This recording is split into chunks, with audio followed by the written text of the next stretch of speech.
ndikatasa shure kwatabu asan ndinoona misodzi aske mapfuura makore maviri nekorona tavika yakawanda miviri vamwe nasi vaane misodzi pamatamo vari kutovika futi kadzimwe hamasi mese zoro raimurukare vari kuchema futi cheme mune tariro zvino auya mafaro asi mumafaro imomo mune mariro ngatichenjerei kubva nemubayiro ngatingonamatira nyasha dziwande ndokutendai baba nenyasha dzedenga dzinotitengeta ndati ndikutendei baba kana patinofamba munopavheneka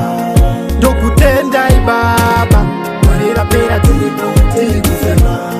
ndikutendei baba nerutanga zvatokunda muchatichengeta fambai navo vese vari munzira kuenda kumba muvachengetedza dzamarasvika mudzimba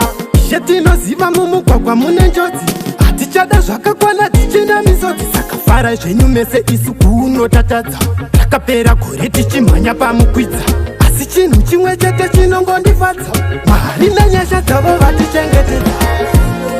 ndokutendai baba nenyasha dzedenga dzinotichengeta ndati ndikutendei baba kana patinofamba munopavheneka ndokutendai baba gore rapera tiri kufema ndikutendei baba nerutanga zvatokunda muchatichengeta gore rino motipa zvese zvatinoshuva zviri mundangariro nemupfungwa mozviziva naisai mvura mhuri dzedu dzingaziya toda kuguta ishe tanzwaka neruchiva rakapera tichigogodza mozarurira zvatekumbira zviya toda kugamuchira chititapudzira inotiremera mutoro inga makativimbisa mafuro manyoro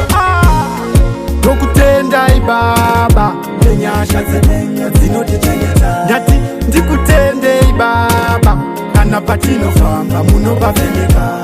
ndokutendai baba gore rapera tiri kufema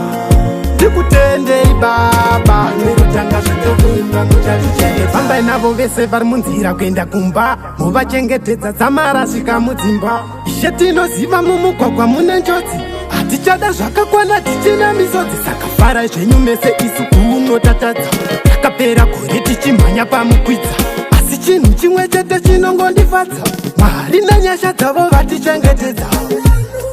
ndokutendai baba ndati ndikutendei baba ndokutendai baba gore rapera tiri kufema